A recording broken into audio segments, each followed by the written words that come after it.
एक लड़के को एक शब्द से बुलाया गया। यह शब्द न केवल उसका बचपन छीना बल्कि उसकी जवानी भी, और उसकी जो आगे वक्त गुजर रहा था वो लगातार छीनता चला जा रहा था। जितना ज़्यादा वक्त बीत रहा था, जितना ज़्यादा उसकी उम्र बढ़ रही थी, उतना ज़्यादा उसकी स्वतंत्रता, खुशहाली छिन रही थी। आसपास के लोग, समाज के लोग जो होते हैं, उसके पड़ोसी जो होते हैं, उसके रिश्तेदार को, हर कोई उसको एक शब्द से बुलाता, हर एक शब्द से पुकारता था, नाजायज। जब भी नाजायज शब्द उसके दिमाग में घूमता था और सुनता था तो बहुत परेशान हो जाता था। 27 साल की उम्र हो जाती है तब अपने माँ बाप से कहता है, जिद पकड़ लेता है, माँ से कहता है, जिद पकड़ता है, या तो मेरे असली बाप का नाम बता दो, नहीं तो मैं अपनी ज़िंदगी को हमेशा हमेशा के लिए ख़त्म कर दूंगा। माँ ने वही जो लंबे समय से बहाना बनाते चले आ रहे थे, वही बहाना बनाने की कोशिश की, और उस लड़के ने कुछ ऐसा खाया जिससे उसकी हालत बिगड़ती चली गई। हॉस्पिटल लेकर जाते हैं। हॉस्पिटल में जब उसको होश आता है तो माँ का रो रो कर बुरा हाल हो जाता है, क्योंकि उनके पास उस बच्चे के, उस बेटे के अलावा कोई था ही नहीं, ना ही शायद कोई हो सकता है। तब आखिरकार माँ टूट जाती है, उसके सामने सच रखती है, कहती है कि लड़का बताती है, जब यह लड़का सच जानता है तो निकल पड़ता है अपने असली बाप की तलाश में। जब वह सामने आता है तो उसके सामने तो ना केवल वह हैरान था, बल्कि उसके 27 साल के बाद उस इतिहास को जानने के लिए हर कोई हैरान हो जाता है, परेशान हो जाता है। क्या कोई इतनी बुरी हरकत कर सकता है? वाकई में आज जो कहानी है वह एक कहानी माँ और बेटे के ऊपर आधारित है। आदाब, नमस्कार, सत श्री अकाल दोस्तों, मैं नीरज शर्मा।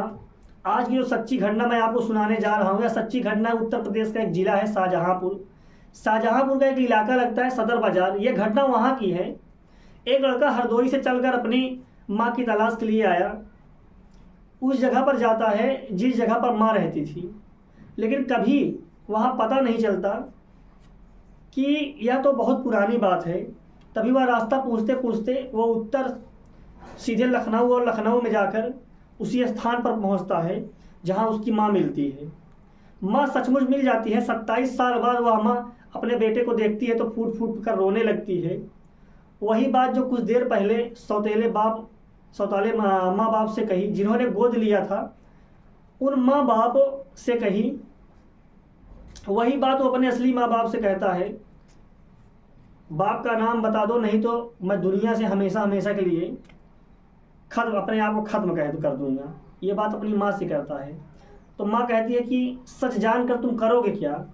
बहुत लंबा वक्त बीत चुका है, मत जानो बेटा। लेकिन बेटा जिद के आगे अड़ा हुआ था। कहता है कि मैं अपनी जान दे दूंगा यदि तुमने मेरे बाप का नाम नहीं बताया तो। उसकी माँ जो उसके बाप का नाम बताती है तो बेटा सुनकर हैरान हो जाता है। वो कहती है कि यह बात 1994 की है, और 1994 में अपनी बड़ी बहन के घर वह रहती थी जब वह 12 साल की थी। और यह बात शाहजहांपुर की सदर बाज़ार में रहती थी जब वह अपनी बड़ी बहन के प्राइवेट स्कूल में नौकरी करती थी, और बहनोई सरकारी नौकरी करता था।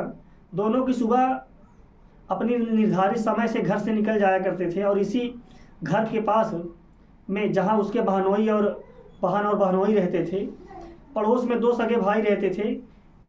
एक का नाम होता है मोहम्मद रजी उर्फ गुड्डू, दूसरे का नाम नक्की हसन उर्फ ब्लडी ड्राइवर। ये दोनों भाइयों की नज़र में 12 साल की लड़की थी। और एक दिन जब मौका मिलता है इनको, जो बड़ा भाई होता है मोहम्मद रजी उर्फ गुड्डू, ये घर में घुसता है, और घर में घुसने के बाद उस लड़की को दबोच कर उसके साथ गलत काम करता है, उसका रेप करता है, गलत काम कर बैठता है उसके साथ। भाई निकल रहा है क्योंकि इस घर में सिर्फ 12 साल की एक लड़की है। उसकी बहन ड्यूटी पर गई है, उसका बहनोई भी ड्यूटी पर गया हुआ था। छोटा भाई नेकी हसन उर्फ ब्लडी डाबर ने वही काम किया जो बड़ा भाई करके गया था। अब इन दोनों भाइयों की आदत सी पड़ गई थी। बहन बहनोई ड्यूटी पर जाया करते थे, और ये जाता था मौका पाके उस लड़की के साथ गलत काम करता था। और जो है जो बड़ा भाई करके गया वही छोटा भाई भी उस लड़की के साथ गलत काम किया। इन दोनों की आदत सी पड़ गई थी। बहन बहनोई ड्यूटी पर जाया करते थे, घर पर लड़की अकेली हुआ करती थी राजा। और दोनों भाई जब मौका मिलता था तो घर में घुस जाते थे और लगभग 1 साल तक इस लड़की के साथ घिनौना कृत्य किए। ऐसे ही बलात्कार, ऐसे रेप करते रहे। कुछ वक्त गुजर जाता है, तब उसके साथ 1 साल तक ऐसे घिनौना कृत्य करते रहते हैं। वक्त गुजरने के बाद जब पता चलता है कि इस लड़की की अचानक तबीयत खराब हो जाती है, जब वह महज 12:30 के आसपास रहा होगा, इससे बहुत थोड़ा ज़्यादा जो है टाइम हो रहा था, तो उसकी तबीयत अचानक बिगड़ जाती है। इसकी बहन को पता चलता है और अपनी बहन वह जब ड्यूटी से आती है तो सीधे हॉस्पिटल लेके जाती है। तो पता चलता है कि वह 6 महीने की प्रेग्नेंट है। यह जब 12.5 साल की आसपास की बात है, प्रेग्नेंट है। और उसने अपना दर्द, अपनी परेशानी, अपनी दिक्कतें छुपा कर रखी। उसे डॉक्टर के पास दिखाया गया और डॉक्टर से कहा जाता है कि डॉक्टर साहब यह कुंवारी है, अभी इसने जो है कुछ खाया पिया नहीं है और इसके साथ यह घिनौना काम हुआ है, घिनौनी हरकत हुई है, इसको बचा लीजिए डॉक्टर साहब, इसका अबार्शन कर दीजिए। तो डॉक्टर कहते हैं कि इसका अबार्शन नहीं हो सकता, क्योंकि इसके पेट में जो बच्चा पल रहा है उसका वक्त बहुत ज़्यादा गुजर चुका है। इसलिए उसके बच्चे को बाहर निकालने की कोशिश की तो लड़की की जान खतरे में हो जाएगी, लड़की मर जाएगी। उसके पेट में पलने वाले बच्चे की भी जान का खतरा है, इसकी भी जान चली जाएगी। इसलिए हम यह काम बिल्कुल नहीं कर सकते। उस लड़की को घर पर लेकर आते हैं बहन और बहनोई, और उसके बड़े प्यार से जो है उसको उसको भरोसा दिलाते हैं। और भरोसा दिलाने के बाद पूछते हैं कि आखिरकार तुम्हारे साथ ये सब हुआ कैसे, कौन किया। और लड़की रोते हुए अपनी परेशानी बयां करती है कि लगभग 1 साल से दोनों सगे भाई जो पड़ोसी हैं वो बड़े दबंग हैं, वही इसके साथ जो है घिनौना कृत्य कर रहे हैं। बहनोई को बहुत बड़ा गुस्सा आता है, बहुत ज़्यादा गुस्सा आता है। और बहनोई जो है गुस्से से तमतमाता हुआ उसके यहाँ जाता है और जाकर कहता है कि तुमने मेरी साली के साथ इतना घिनौना कृत्य किया है। वह शोर मचाता है, हंगामा करता है, हंगामा करने की कोशिश करता है, लेकिन वो लोग डरा धमका कर उसे शांत करा देते हैं। और कहते हैं कि खुद की जान से हाथ धो बैठोगे, अगर चिल्लाने की कोशिश किए तो तुम्हारी बीवी को भी जान से मार देंगे, अपनी बीवी से भी हाथ धो बैठोगे, साली से हाथ धो ही बैठे हो। या सरकारी नौकरी के बलबूते जो कूद रहे हो, उछल रहे हो, तुम्हारे सरकारी नौकरी में इतना दम नहीं है कि तुम मेरे से भिड़ सको या मेरे से जीत सको। उसको बहुत डराया जाता है, बहुत धमकाया जाता है। बहनोई वापस आ जाता है घर पर और अपनी पत्नी से कहता है कि इस समस्या से, परेशानी से कैसे निकला जाए। तुम्हारे मायके वालों को जब यह बात बताई जाएगी तो मेरी ज़िंदगी हमेशा के लिए ख़त्म हो जाएगी। मैं करूँ तो क्या करूँ। एक बार फिर पति और पत्नी उस लड़की को डॉक्टर के पास लेकर जाते हैं।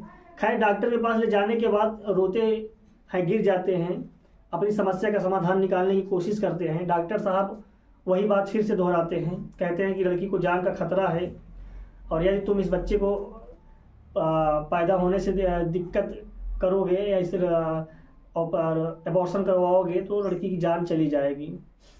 इस बच्चे को तुम पालो और घर से मत निकले देना। इस लड़की को जब तक घर में रहेगी, आराम से बच्चा बड़ा हो जाएगा, सही समय पे उसको बच्चा पैदा करने की कोशिश करो।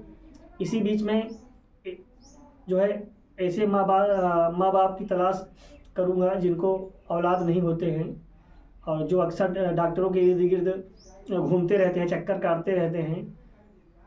वैसे ही डॉक्टर साहब की बात समझ में आ जाती है और उस लड़की को उसका बहनोई और उसको अपने घर में रखता है, बाकायदा उसका हर तरह से ख्याल रखता है। और जब वक्त होता है तो वह 9 महीने पूरे जब होते हैं तो डॉक्टर साहब जब उस लड़की को बुलाते हैं, उसको एक बहुत ही सुंदर बच्चा पैदा होता है, बेटा होता है।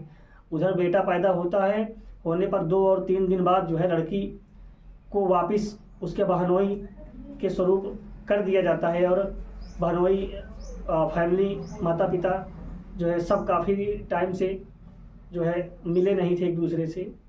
बच्चे के लिए डॉक्टर जब संपर्क में आते हैं तो उन्हें बच्चा मिलता है और वह बहुत खुश होते हैं और बच्चे को पाल रहे हैं, इतना ख्याल रख रहे हैं।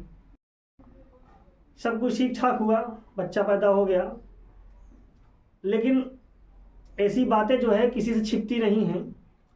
जैसे ही उसको लेकर घर जाते हैं, अपने माँ बाप के साथ इस बात का जिक्र करते हैं, तो माँ बाप ने इसे छुपाने के आसपास जो है अपने परिवार के लोग उनको बताना शुरू कर दिया। ऐसे नाजायज़ बच्चों को घर में लेकर आ गया। बस यही बात सुनी और यह बात अपने पर नहीं थी बल्कि अपने घर की चार दीवारी के पार हो चुकी थी। यह बात पड़ोसियों तक पहुंच गई। यह बच्चा जैसे जैसे बड़ा हो रहा था वैसे वैसे उसकी तरह लोग इशारा करते थे, कभी कुछ कहते थे तो कभी कुछ कहते थे। जब बच्चा छोटा था तब वो समझ नहीं पाया और बच्चा जैसे जैसे बड़ा होता चला गया तब लोग जो है उसको नाजायज़ और जायज़ नाजायज़ में अंतर समझने लगा। लोग उसे कहने लगे कि पढ़ाई के साथ पढ़ाई लिखाई सब कुछ किया, लेकिन आगे बढ़ने के जो सपने थे वो भी करने की कोशिश की। समाज ने उसको उस लेवल पर बढ़ने ही नहीं दिया। और जबकि उसके माँ बाप को शायद ऐसी कौन सी खुशी होगी उसके लिए जो देने की कोशिश नहीं की। जब लड़का 27 साल का हो जाता है और आसपास के लोग उसे ज़्यादा रोकने टोकने लगते हैं, जब कहने लगते हैं कि तो लड़का टूट जाता है। जब उसको लोग टार्चर करते हैं तो लड़का टूट जाता है और वो अपने माँ से कहता है कि उसे गोद लेकर आते हैं, मुझे असली माँ बाप तक पहुँचा दो। यह बच्चा दूसरे के गोद में चला गया था, लेकिन अब वो कहता है कि मुझे असली माँ बाप तक पहुँचा दो, मैं अपनी ज़िंदगी को यहीं पे ख़त्म कर दूँगा और मैं अपने आप लोगों से बहुत दूर चला जाऊँगा। उसका नाम बताओ। उसकी माँ, फिर वह लड़का अपनी माँ से मिलता है लखनऊ में जा कर के। वो लड़का जब यह बात बता रहा था तो सब कुछ ठीक ठाक चल रहा था और एक बात बता दी है, इसको सुनकर और भी ज़्यादा हैरानी होती है, परेशानी होती है। एक बात इसको सुनकर और भी ज़्यादा हैरानी होती है, परेशानी होती है। बच्चा पैदा हो जाता है, उसके बाद कुछ वक्त गुजरता है, उसका बहनोई उसकी शादी कर देता है गाजीपुर में। जब वह शादी कर देता है तो वह पत्नी अपने पति के साथ सब कुछ ठीक ठाक चल रहा था, रहती थी अच्छे से, सब कुछ अच्छा चल रहा था। उसको और एक बेटा पैदा होता है, नई नवेली दुल्हन थी, सब कुछ ठीक ठाक था, बच्चा पैदा होता है। उसकी पति को उसकी जब इतिहास के बारे में पता चलता है, उसका पति कहता है कि मैं तुम्हें अपने घर में किसी भी कीमत पर नहीं रख सकता और मैं तुम्हें तलाक देता हूँ। तलाक देने के बाद लड़की ने मायके की न बची और न अपने ससुराल की बची, न बहन बहनोई की यहाँ। अब जाए तो कहाँ जाए, क्या करे। उस लड़की के मन में एक ख्याल आया कि क्यों ना अपनी ज़िंदगी को मैं ख़त्म कर लिया जाए, अपनी ज़िंदगी को क्यों ना मैं ख़त्म कर लेती हूँ। उसने बेटे के लिए जीना सीखा और लखनऊ में जाकर एक अच्छी खासी ज़िंदगी जी रही थी। लेकिन अचानक से 27 साल बाद उसका पहला बेटा आता है और ज़िंदगी में भूचाल मच जाता है। लेकिन वह बेटा इस बात से हारा नहीं कि हमें लड़ना है और मुझे जब तक यह बात पता नहीं चली तो मैं हर हाल कीमत में अपनी अम्मा को इंसाफ दिला कर रहूँगा। वह कोर्ट जाता है क्योंकि पहले थाने जाता है, उसी खिलाफ जो है अपनी माँ के साथ रेप, दोनों सगे भाइयों के खिलाफ मुकदमा इस मामले में दर्ज कराता है। लेकिन पुलिस इस बात को जो है टरका देती है और इग्नोर करती है इस मामले को। 27 साल पुराना मामला था। अब वह जो है कुछ करे तो क्या करे। अब वह कोर्ट जाता है, कोर्ट के माध्यम से वकील उसे कोर्ट में जो है कुछ अर्जी देता है। वह कोर्ट में अर्जी देता है, उसके बाद कोर्ट आदेश देता है कि मामले की FIR दर्ज करिए और मामले की जांच कराइए। यानी कि 4 मार्च 2021 को FIR दर्ज होता है और वह जो 2 सगे भाई होते हैं उनके खिलाफ FIR दर्ज होता है सदर बाजार थाने में। और जो उसके पड़ोसी थे उस जमाने में, जिसकी उम्र अब हो गई थी 50 साल के आसपास, एक के भाई की उम्र 50 साल तो दूसरे के 48 साल। 50 साल का जो भाई था मोहम्मद रजी उर्फ गुड्डू नक्की हसन उर्फ ब्लडी ड्राइवर, पता तो चल जाता है दोनों को और मोहम्मद रजी उर्फ गुड्डू को हैदराबाद से गिरफ्तार कर लिया जाता है। गिरफ्तार करने के बाद उसका और इस 27 साल के लड़के का डीएनए का सैंपल मिलाया जाता है और डीएनए सैंपल का मिलान हो जाता है।